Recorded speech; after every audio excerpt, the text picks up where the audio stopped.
এখন তোমার সংগ্রামের সময়। এখন তোমার নীরব থাকতে হবে। তোমার জন্য সব কিছু সম্ভব। কথা সফলতার পরেই বলতে হবে। এখন তোমার চোখে স্বপ্ন জ্বালাও, ভেতরের আগুন নিভতে দিও না। পথ যত কঠিন হোক সামনে চলো। পিছন ফিরে তাকাবার সময় এখন না।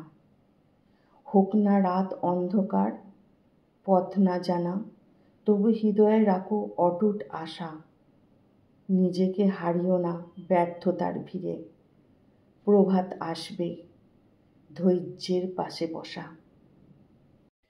কেউই তোমার নিজের না, বিশ্বাস করো। সব সম্পর্ক এক একটা মুখোশ। তুমি যতদিন কারোর কাজে আসছো ততদিনই তোমাকে ভালোবাসবে। যেদিন তুমি আর কোনো কাজে আসতে পারবে না, সেদিন কেউ তোমার খবর রাখবে না। চোখের সামনে অনেক মানুষের ভিড় দেখবে, কিন্তু এই ভিড়ে আসলে কেউই তোমার না। তোমার আসল পরিচয় তুমি শুধু নিজে, নিজের শক্তি, নিজের ভরসা। এটাই সত্যিকারের ভালোবাসা। প্রত্যেক কাজে তুমি সেরা হতে পারো না, কিন্তু এমন একটা কাজ নিশ্চয়ই আছে যেটা তুমি এতটাই ভালো করো, যেটা অন্য কেউ তোমার মতো করতে পারবে না। তাই এদিক ওদিক ঘুরে বেড়ানোর বদলে একটা কাজ বেছে নাও, আর তোমার পুরো জীবনটা সেই কাজের পেছনে নিঃস্বার্থভাবে ঢেলে দাও। দেখবে একদিন সেই কাজই তোমার পরিচয় হয়ে উঠবে।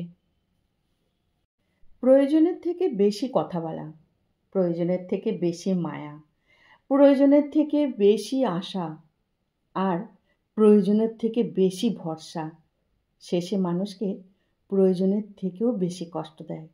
তাই বুঝে শুনে পথ চলাই ভালো। একটা ছোট্ট বনসাই গাছ আমাদের অনেক কিছু শেখায়।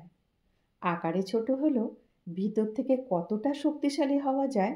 জীবনে প্রতিটি বাঁক, প্রতিটি কাটছাঁট তাকে করে তোলে আরও গঠনমূলক, আরও সুন্দর।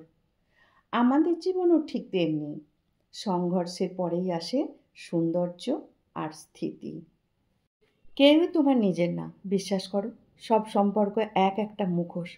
তুমি যতদিন কারোর কাজে আসো ততদিন তোমাকে ভালোবাসবে। যেদিন তুমি আর কোনো কাজে আসবে না, সেদিন কেউ তোমার খবর রাখবে না।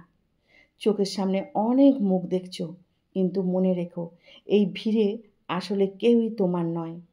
তোমার আসল আপন তুমি নিজে। নিজের শক্তি, নিজের ভরসা, এটাই সত্যিকারের ভালোবাসা। অনেক অনেক রাত আছে ঘুমাতে যাবার সময় মনটা খুব খারাপ হয়ে যায়। তখন এই ভেবে ঘুমাতে যাওয়া উচিত, আমার মাথার উপর একটা ছাদ আছে, পরনের পোশাকটাও কিন্তু পরিষ্কার, সেগুলো কোথাও ফাটা নেই, ছেঁড়া নেই, অথবা কারুর ফেলে দেয়া নয়। খাবারের জন্য থাকে টাটকা খাবার। অনেক মানুষের তো এটাও জোটে না। আমার হাত পা সুস্থ আছে, ইচ্ছে মতো হাঁটতে পারি, উঠতে পারি, বসতে পারি। এই পৃথিবীতে অনেক মানুষ আছে যাদের এগুলো কিছুই নেই। আমাদের যদি এগুলো থাকে তাহলে আমাদের কৃতজ্ঞ হওয়া উচিত।